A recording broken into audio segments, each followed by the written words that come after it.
Every brand has a really distinct day of week effect that's a combination of those factors. One of the best examples to illustrate this point is we've worked with a golf apparel brand that many of us would know. They could spend 2 to 2.5 times as much media spend over the course of Saturday and Sunday that they could compare to a Tuesday and a Wednesday. And there's all sorts of factors that play into this, but some of the notable ones would be on the weekend, folks are golfing more. There's golf on TV. It's just more top of mind. And so this is really typical. And what I'll say is that what this tends to illustrate, similar to the spending power model, is that brands naturally have this sort of wave of opportunity that this illustrates, certain days of the week, certain months of the year, in which they can realize so much more demand, so much more volume at their efficiency expectation. And it begs the question, okay, should we go after the weakest days or the weakest months and try to improve those, or should we ride the wave of the biggest months and the biggest days of the week, right? And outside of the throwaway answer of do both, right? Want more conversions? More repeat purchases? Of course you do. The trick is picking a provider that helps you do more with less.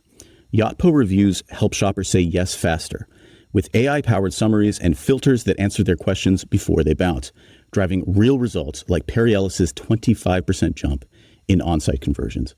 And Yotpo Loyalty keeps those shoppers coming back with rewards that feel personal, perks they actually care about, and smart segmentation that inspires action, fueling outcomes like RMS Beauty's 66% boost in repeat purchase rate and Third Love's 56% lift in revenue per user. Interested in learning more? Yotpo is offering 10% off annual reviews and loyalty plans through September. Just mention Common Thread Collective on your demo. Hey folks, welcome to the E-commerce Playbook Podcast. I'm your host, Richard Gaffin, Director of Digital Product Strategy here at Common Thread Collective. And I'm joined today by our VP of E-commerce Growth Strategy here at Common Thread Collective, Mr. Luke Austin, our war reporter, my co-star on the D2C hotline. Luke, what's going on, man?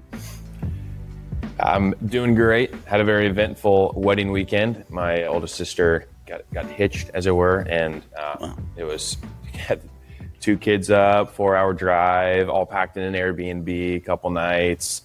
2-year-old got car sick on the way back, threw up the car seat. So yeah, it was everything you'd hope for in a road trip wedding weekend. Yeah, well, as I understand it, between all that, you had the time to really cut a rug or whatever on the dance floor, huh? Yeah, allegedly. I was not informed anything was being recorded, so I won't admit to anything. All right, yeah, well, the evidence isn't Slack, so I can see it, our listeners can. All right, folks, well, today what we want to talk about with Luke is continuing our series that we've been on for a little while here about our Spend and AMER models. Just real quick, if you haven't heard already, we are giving those away for free to select 8 and 9 figure brands. Basically, what this provides for you is kind of a breakdown of, I believe it's the next 12 months, right, Luke? Basically forecasting out using our modeling kind of process, exactly what we think is going to happen on a day-to-day basis over the next 12 months. So if you want us to build something like that for you for free, like we said last week, there's no reason not to do it. So hit us up at commonthreadco.com, hit that hire us button, let us know you want to chat. We would love to talk to you. Now, specifically today, what we want to talk about is something called, or rather how the forecasting model and how our general system here at Common Thread Collective helps you think through seasonality in a much, much, much more precise way, other than just, hey, it's summer, things are down. Hey, it's holiday, things are up. Hey, it's Father's Day, that's a gifting moment, whatever. This goes far beyond that. So Luke has a few examples here that we're going to dig into that demonstrates both how granular seasonality can get and how much opportunity is revealed once you understand that, and then how different businesses can be vis-a-vis seasonality and how these forecasts reveal that to you. So Luke, let's turn it over to you. Why don't you kind of walk us through, just give us some definitions here about day of the week effect and just overall some thoughts about seasonality. Great. Yeah, so we're going to look at 3 different brand examples here today. We're going to pull up their Spend-aMER models and their day of week effects and talk through how this comes to light for each of them specifically. 3 different verticals and categories that really illustrate how different the output is and should be when you take all these things into consideration. And what you're going to hear from us over the course of this month as we talk about the Spend-aMER model, which is sort of the core first starting point to our profit system here at CTC, is we're going to be talking about different aspects of the Spend-aMER model, different inputs and considerations that the Spend-aMER model has in it. We'll be talking about things like how we account for cost of goods and LTV and how those impact the long-term forecasting. We'll be talking about seasonality, which we're going to dive in today. And specifically under the lens of seasonality, we're going to look at how different the optimal budget allocation should be over the course of October, November, December for your brand through the lens of these three brands. So just over the course of this Q4, again, we're building these Spend-aMER models and the forecast in our profit system through Q4 of this year and all of 2026. So 15-month forecast at this point into this year through the end of next year. But we're going to look at October, November, December, these three brands, how disparate the budget allocation recommendation is between just those 3 months. And then within those brands, how we take the monthly budget allocation and decompose that rather into daily targets through the lens of the day a week effect being one of the inputs to get there, and how your spending power and the efficiency of your spend varies substantially on a daily basis. And every brand has a different day a week effect inherent to them. Right. Okay. Well, let's jump right into an example here. Let's go into our first brand. So tell us a little bit about this brand, what's the vertical, what's the business, and then kind of dig into the model. Great. So for those watching, we'll have the Spend-aMER model examples pulled up. For those listening, we'll be chatting through them. And the first example that we have here is fitness apparel brand. And what we're looking at first here is the recommended optimal budget allocation for October, November, and December, and how it changes between those months. So as a refresher, we've talked about this in some of our recent episodes, but our Spend-aMER model has 3 different optimal budget allocation selections that we build out of the box. So we can optimize for maximizing contribution margin from first-time customers in month 1. We can optimize for maximizing contribution margin over defined LTV period, 60-day, 90-day, a year from our first-time customers, or maximizing first-time customer revenue at break-even contribution margin in month 1. So those are the different points that we look at. And what we do is in the building of the Spend-aMER model, which is an ensemble model of a number of models that looks at seasonality, degradation of historical efficiency, Google search trends, categorical and competitive impacts. We take all those ensemble model to help us understand what the degradation curve of efficiency looks like for every month for you. And so what we can see here is we build this out, we can optimize for those 3 different selections, maximize contribution margin, maximize lifetime CM, maximize revenue. And then we can also see plotted every single point of spend, every $5,000, every $10,000, what is the incremental new customer revenue that I get with that incremental spend, and what is the trade-off in terms of the contribution margin, to help us understand the trade-off between these business decisions and really quantify the principle that we all know, which is my CAC increases as spend increases. Yes. Mm-hmm. But how much specifically for your brand and your curve, your spending power is unique. Everyone has a very unique model. And so what that does for this brand example, again, fitness apparel is what we're looking at it. We're looking at October, November, and December. And we'll look at the maximized contribution margin scenario first, just to illustrate how this comes to life. So in October, if we were trying to maximize contribution margin, the recommendation would be to spend $170,000 in October. In November, to spend $488,000. And then in December, to spend $341,000. Now let's compare that to maximize first-time customer revenue at break-even CM within each of those months to look at how different that looks at. October, maximize revenue optimization. The recommendation is to spend $685K. November, recommendation is to spend $2 million. And December, $1.32 million. So the difference between these spend scenarios, November's recommendation is to spend 3 times as much, 3.2x as much as October. And December is about 2x the budget allocation recommendation compared to December.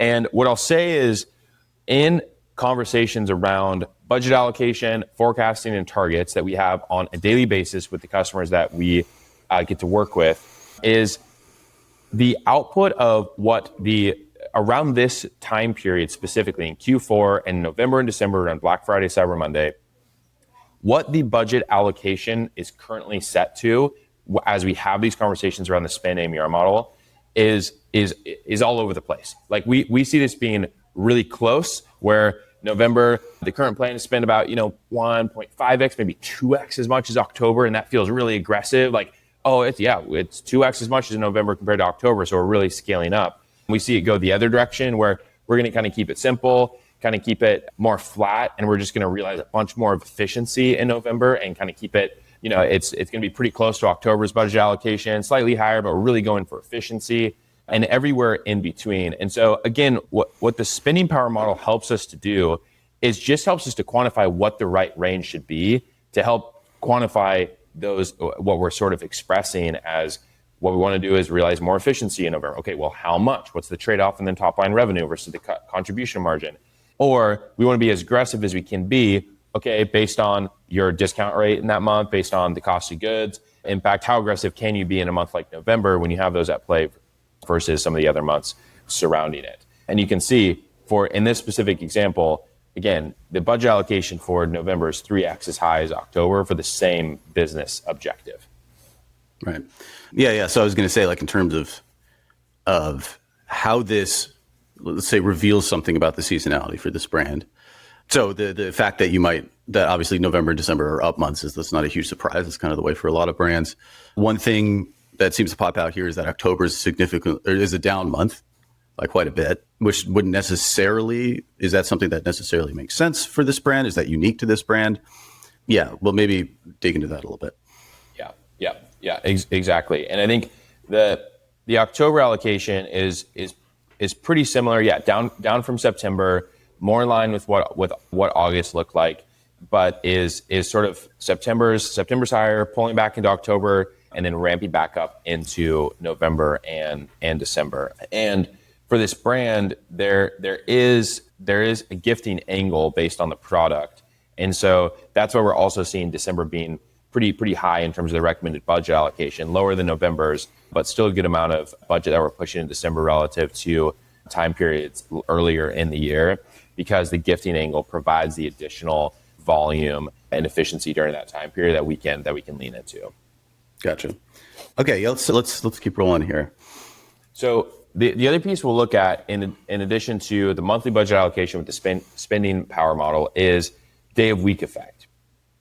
Day of week effect allows us to understand, based on the customer behavior for the brand specifically, demographic breakdown, the product purchase behavior, and then as well as sort of the marketing comms on a weekly basis for that brand.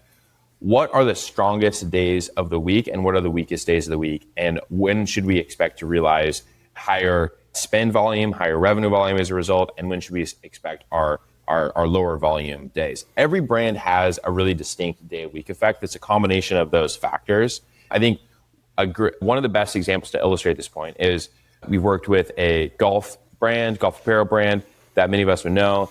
They could spend 2 to 2.5 times as much media spend over the course of Saturday and Sunday that they could compare to a Tuesday and a Wednesday. And there's all sorts of factors that play into this, but some of the notable ones would be on the weekend, folks are golfing more. There's golf on TV. It's just more top of mind, and people are looking at polos that their friends are wearing, thinking about getting a new polo for maybe next week's round, whatever it might be. And then the brands that understand this dynamic also play into that, right? So they'll push into more email and SMS comms. They'll think about their product launches and new marketing drops around those moments. And so the Saturdays and Sundays actually then become bigger relative to the Wednesdays and Thursdays over time. And that's an important one to illustrate, because there's a really substantial dynamic in terms of the day of week effect for that brand. Everyone has it. So this is the day of week effect that we're showing for the same fitness apparel brand that we just talked through in the spending power model. And what you can see is Fridays are by far their best day, 15.8% above the mean. So what we do here is we look at each of the days of the week, and we have positive percentile values and negative percentile values that reference against the average, against the mean for that time period, how much higher or lower is that day in terms of the volume that we can expect against our efficiency expectation. So Mondays are the worst day for this brand, negative 14%. Or sorry, the second worst day. Tuesdays are negative 17%, but Mondays and Tuesdays are by far the two worst days of the week. Then it flattens out Wednesday and Thursday. Wednesday minus 3%, Thursday plus 2%. So really close to the average. Fridays are the best days, 15%. Saturdays are pretty strong, and Sundays at 7 and 9%. And then again, it drops off on Monday. And you can sort of see the day week. We have a chart here sort of visualizing what those numbers look like. But on a Friday, plus 15% above the mean versus a Tuesday, which is 17% below the mean, what that references is in either direction. If you have 15% above and 17% below, there can be as big of a swing as 32% over the course of those periods, right? In terms of the amount of ad spend that you should expect to get through at the same efficiency expectation, in terms of the revenue volume driven, especially new customer revenue volume, right? Which is going to come primarily from your paid media and acquisition spend. And that's a wild swing. That's a really large outcome. 33% difference in terms of the volume that you can expect between those 2 days. And this is how it comes to life in the day of week effect. So this is another way of illustrating, I think, like the spending power model that we looked at. November's budget allocation recommendation was a little over 3x as high as coming out of October's. We're seeing even on a daily basis, Fridays versus a Tuesday, you have a 33% swing in terms of the volume that you can expect, which is the optimal budget recommendation and the opportunity available for brands tends to be a much wider range of outcomes than typically comes into conversation around these things.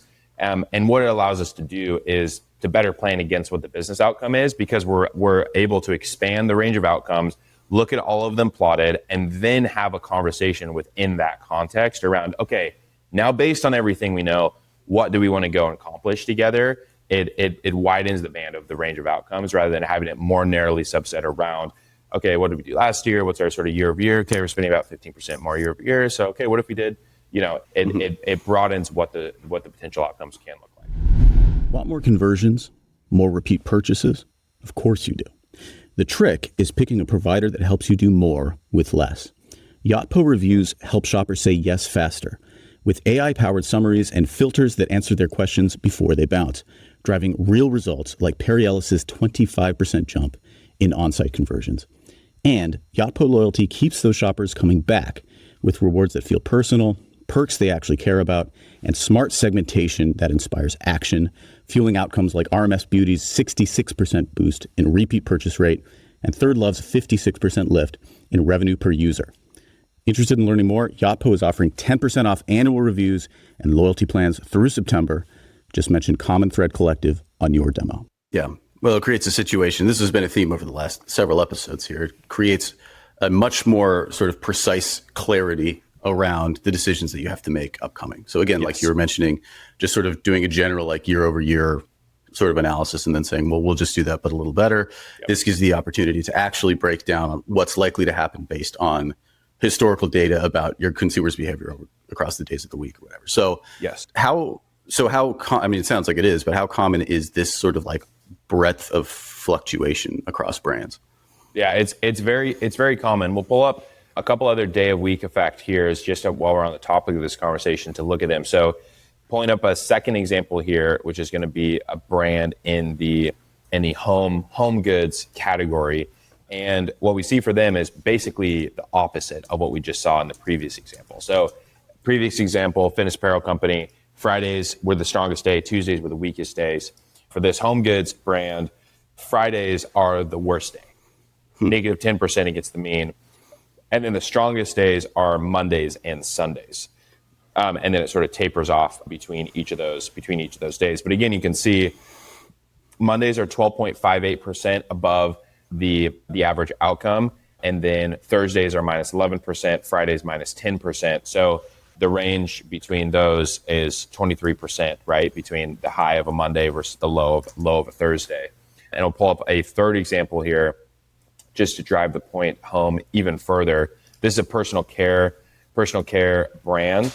Their strongest day of the week is a Wednesday and followed by a Thursday, with their weakest days Saturday and Sunday at minus 15% and minus 16%. So Wednesdays are plus 20% above the mean, and Sundays are almost minus 17%, minus 16.9% below the mean outcome. So 37% swing from the high of a Wednesday to the low of a Sunday, which relative to the first brand we looked at, they were having their best days over Friday and then into the weekend, and the worst days sort of midweek, which were much, much slower. And so this is really typical. And what I'll say is that what this tends to illustrate, similar to the spending power model, is that brands naturally have this sort of wave of opportunity that this illustrates, certain days of the week, certain months of the year, in which they can realize so much more demand, so much more volume at their efficiency expectation.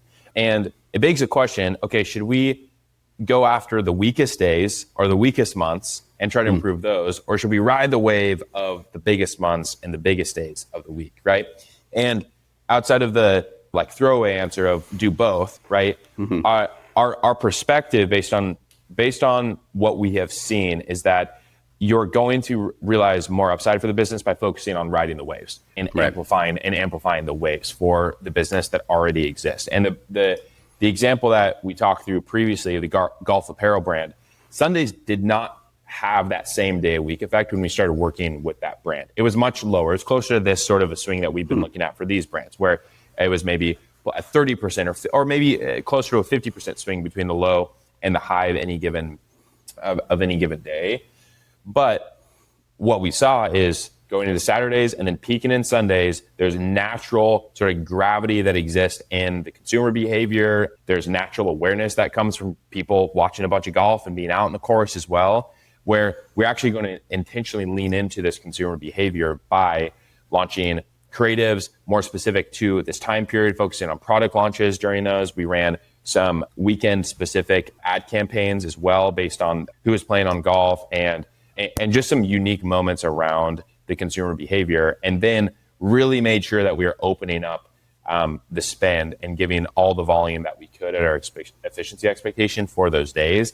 And this started just to like the waves of these one weekend it'd be like, oh, that wave is a little bigger than last Sunday. And the next weekend is like these waves just sort of kept piling on.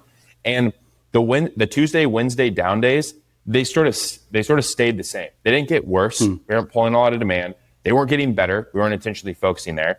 They stayed the same. Saturdays and Sundays compounded, and that helped to lift up the overall of the week. Now, there's a time and place for sure for let's go after the Tuesdays and Wednesdays, think about ways to draw this down.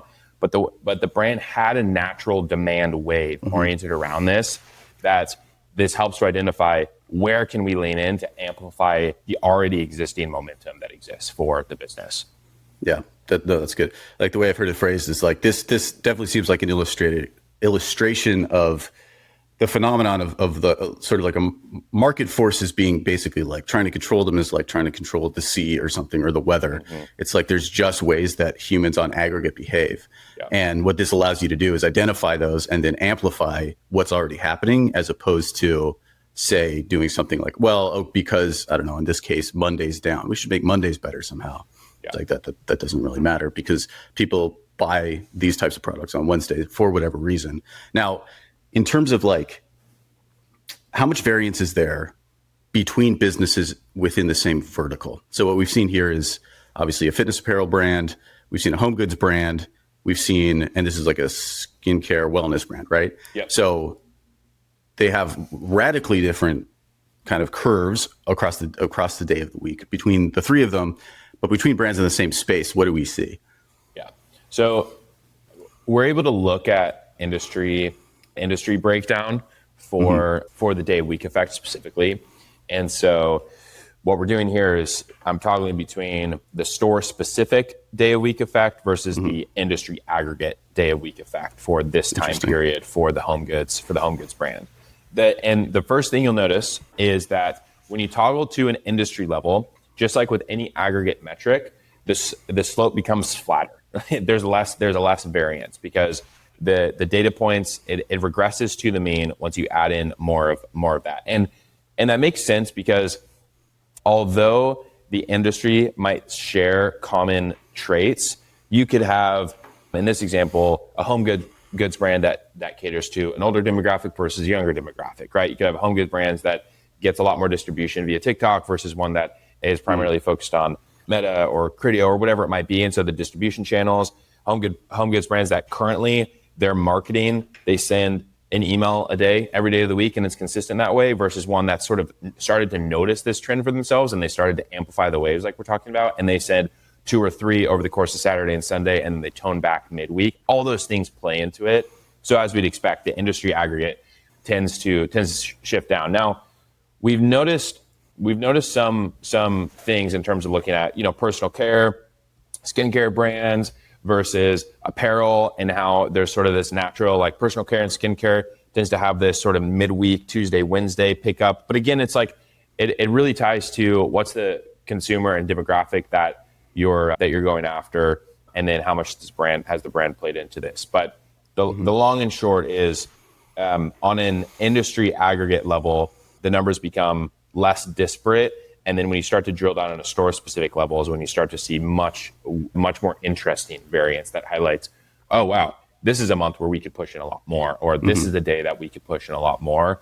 And we should actually not try to think about right now improving the losers, but making the winners even better. Yeah, interesting. So let's talk real quick about like how some examples of like how seasonality affects these brands, and stepping back to the kind of like the month over month view here. Yep. So obviously we had a quick look at our apparel brand in terms of sort of how they fluctuate into November. They have a good December. Let's talk about how some of these other brands kind of play out there. Great. So we're looking here now at the home good brands spending power model on a monthly basis. So we're looking at day of week effect, and now we're jumping back into the spending power model. It's the monthly optimal budget allocation, looking at max revenue. So I'll just read through here. September, the max revenue recommendation is 4.8 million in spend. October, 5 million in spend. So pretty close, September to October. Interesting point to illustrate. October here is slightly higher than September in terms of the spending power that exists for the brand. The previous example we looked at, which is the fitness apparel, October was lower, which is in aggregate tends to be the case, just depending on the marketing calendar, what brands do, where do kind of a push in September, maybe around Labor Day, right? And then you pull back in October and then ramp back up in November. But this brand's interesting because October, their spending power is actually slightly stronger than September, so they can kind of ramp up there. Then you have November at 13.3 million in spend. So we jump from October at 5 million to November at 13.3, and then December at 9.7 million. So down from November, but still easily their second biggest month of the year, spending twice as much in December as they are planning to, or as they have in any historical month in the year.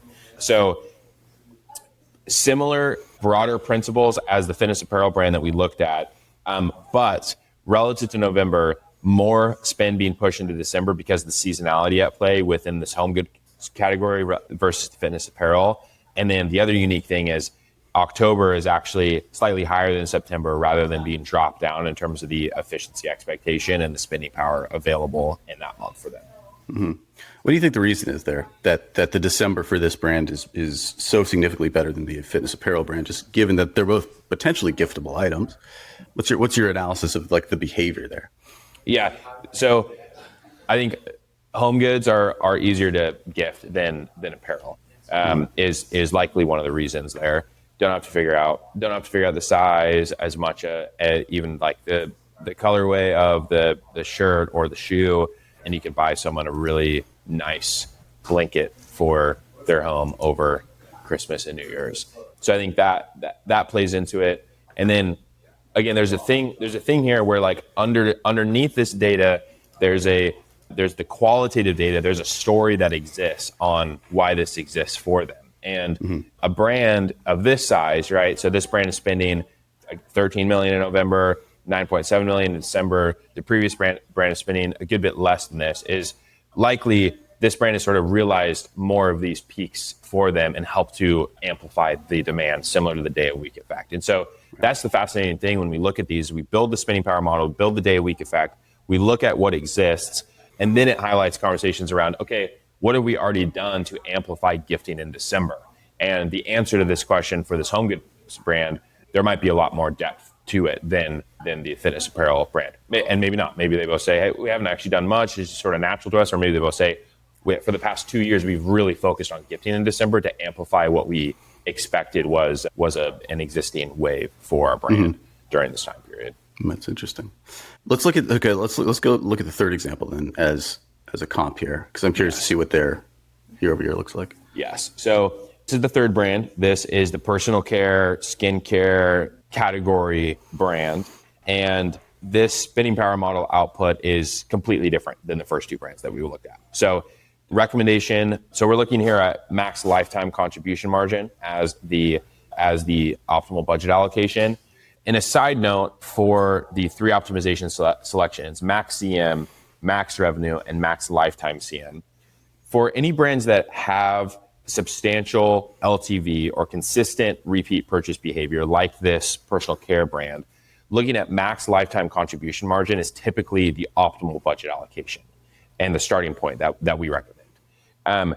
Maximize revenue at break-even first-time contribution margin typically is not what we'd recommend unless the brand has a diverse distribution across sales channels and realizes some of the impact of this D2C media spend on their Amazon sales or other sales channels that it contributes to, and look at their business more holistically in that way.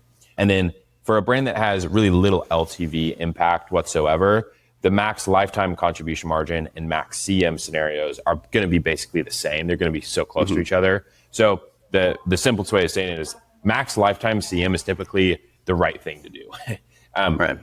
Outside of other considerations for broader distribution across sales channels, cash flow considerations in the short term around needing to move inventory or generate cash flow, which is potentially going to lead to needing to push more volume, even if it's at a lower CM in the short term. And then there's all sorts of other business impacts as well, where we don't want to see new customer revenue declining year over year. So we're going to push more volume to make up that gap, even if it is going to be margin deteriorative in a short term, and all sorts of things that are novel to each business that need to be solved for. But max lifetime CM is typically what is the optimal starting point for brands. And so for this one, max lifetime CM is what we're looking for. Personal care brand in September, $239K recommended spend. October, $206K, so slightly lower October. That's sort of the general flow that we'll see, is a little more efficient in October relative to September. November, $289K, and December, $309K. So November is not much different than September's budget allocation. September, $239K, November, $289K. We're spending $50,000 more, but November is going to be really similar to June in terms of the ad spend, and pretty close to August as well, which is at $270K. It's not a major moment for this brand around BFCM. It's personal care. It's very specific to what an individual may or may not like for themselves. It's a risky gifting item. And so you can kind of see, like, in November, December, the spend's pretty flat between those 2 months. $289 in November, $309 in December.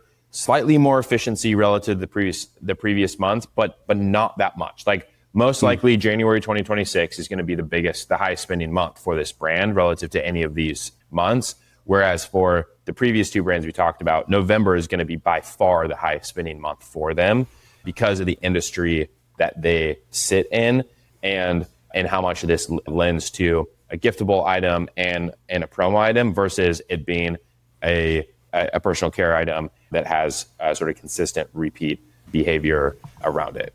Right. And one other point to add on to that, which is the LTV associated with these sort of promo period cohorts varies across the board as well, depending on how much brands lean into them, what the discounting, what the offer is on the front end.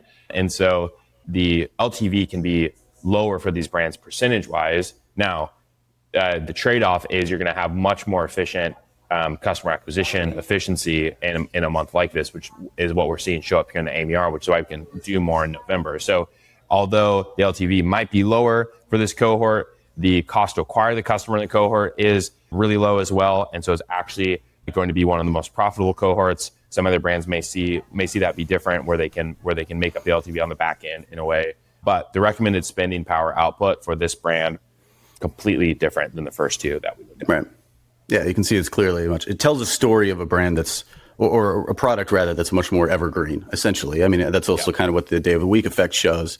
If their peak is on Wednesday, it's sort of like during people's work weeks, they sort of come to the hump day and they're like, oh my God, I need something to pick me up, whatever. Like there's a certain, the behavior around the product on an individual basis plays out into the aggregate and is revealed by the models that we're building. So like one thing I think is worth pointing out is that if you're running, let's say, a health and wellness brand or whatever, you may have some general sense that it's more of an evergreen product. And because of New Year, New You, New Year's resolutions, whatever, January is going to be strong. But what this reveals is confirming whether or not that's true, and then revealing specifically how your brand interacts with that set of behaviors. So you have some understanding of like where your actual opportunities are. And of course, have some clarity around what's actually going on, which is, yet another way that this model like really clarifies what's going on with your business in a way that just simple, year over year forecasting just can't even touch, right? Yeah. To that point, which is like most brands have and are considering each of these factors and understand what this looks like for their business. And understand this to a much more granular level than we do, right? Who their customer is, who their persona is, the buying behavior. Maybe they are their customer. That's why they created the business and created the product. Our role in this is just helping to quantify all these things that I think most of us realize and understand of, yes, we know the spending power degrades we know that CAC increases at a higher level of spend. We know that certain days of the week are better and worse than others, right? We know that certain months of the year are better and worse than others. But by how much exactly is really what we're after here, and helping to build these models to then give the insight to be able to make the decision against, okay, now we know what the trade-off is between this day versus that day versus this month versus that month. We know what the trade-off is in the opportunity cost, top line versus bottom line. Where specifically do we want to set the budget allocation and index against the business opportunity? And now we have a way to quantify all the qualitative data points that we have against what the business is, who the consumer is, and how that lends to each of these factors that are at play. We are giving these away for free right now for select 8 and 9-figure brands. So if this is something that you think would be valuable for your business, and I think it would, this is worth checking out. commonthreadco.com, hit that hire us button. Now, one thing I have neglected to ask of the last few episodes, which I should be asking more, is if you're not in a position, let's say right now, to sign up for one of these free Spend-aMER models, do you think is like the number one thing that you can do to begin harnessing day of the week effect or this more granular seasonality? The main thing that the models outline is helping to illustrate the difference in the acquisition efficiency in these different time periods, specifically the AMER, which the spending power model orients around. And so there is going to be a higher AMER expectation that you have in November, December relative to any of your other months of the year. It's probably not 10 to 20% higher than your historical months. It's probably 30% higher, 40% higher. And that's just the average. Again, to this conversation can swing in any direction. But for many brands, that time period that we're coming up here in Q4 represents a meaningful opportunity to either drive a lot more demand than you could in any other period, or to realize a lot more efficiency than you could in any other period. And so this is my non-answer of saying, if you're on Shopify and a 9-figure brand, we'd love to build out one of these models for you and have a conversation. And we're having a few of these conversations a week right now for brands that we're doing this with, and it's fascinating. We love having these conversations because we're able to bring here's the model that we've built that have helped to assist in these conversations for us. We built this because of trying to solve for these problems and solving these conversations, bring those to the table, help to talk through the output, get feedback on what the business objective is and the things that we need to account for in that, and then orient collaboratively around a plan together. So just encourage anyone out there, if you're on Shopify, if you're an 8-9-figure brand, let us build you a free Spend-aMER model and have a conversation with you around what the output is, because if nothing else, it will broaden the range of possible outcomes for your brand in Q4 and then into 2026 in terms of how you're thinking about the levers that you have at your disposal to be able to drive that business outcome. That's right. All right, folks. Well, you heard the man. Check us out, commonthreadco.com. let us know that you're interested in a free Spend-aMER model. We'd love to build one for you. All right. Until next time, thanks, Luke. Appreciate you joining us. Appreciate your expertise. For everybody else out there, we will see you next time. Take care.